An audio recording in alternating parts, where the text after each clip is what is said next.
সকালবেলা তখন ঘড়ির কাঁটায় বাজছিল 5:37।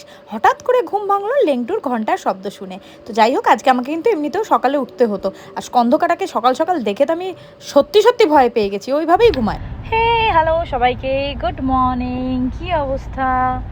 বর্ষাকালে এই এক অসুবিধে, সকালবেলা আমরা বেরিয়েছি কাজে, তো বৃষ্টি পড়ছে।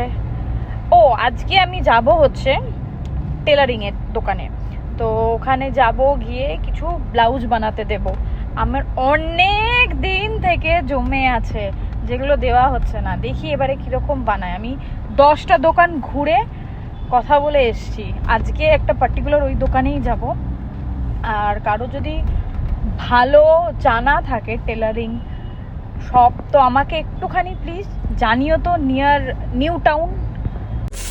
এই যে এইগুলো আছে আমার ভর্তি জামা কাপড়, এইগুলোকে আমাকে আজকে টেলারের কাছে পাঠাতে হবে। আমি পরে একটা দিন আমি এতে যাওয়ার আছে আমার কথা। কোথায় যাবি?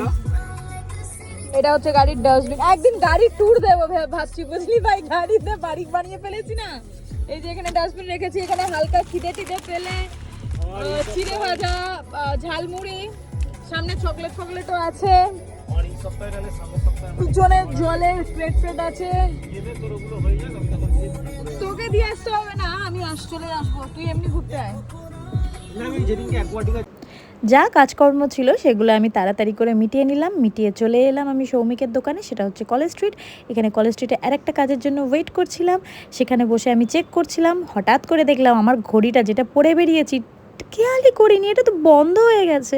তো যাই হোক, এখন কোথায় রাখবো, রাখলে হারাবে, তো হাতেই পড়েছিলাম। এখন যাচ্ছি নেক্সট রিপন স্ট্রিট। আর আরও একজনের জন্য আমরা ওয়েট করছিলাম, যার আসতে অনেকটা লেট হচ্ছিল, কারণ বাইরে বৃষ্টি পড়ছিল, সে বাইকে ছিল, তার জন্য আমাদের 15 মিনিট ওয়েট করতে হলো। তো তার মধ্যে গাড়িতে আমাদের একটা দারুণ আড্ডা চলছিল। কাজকর্ম মেটাতে মেটাতে আমাদের দেখলাম কারোরই লাঞ্চ করা হয়নি, চলে গিয়েছিলাম খাবার খেতে প্রচণ্ড খিদে নিয়ে।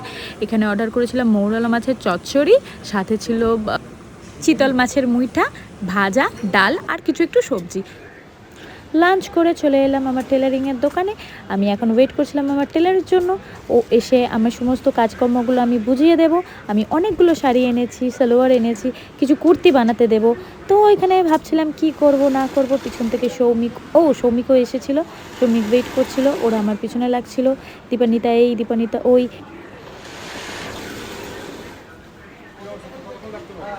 যাই না, গেছে, বললো বসতে।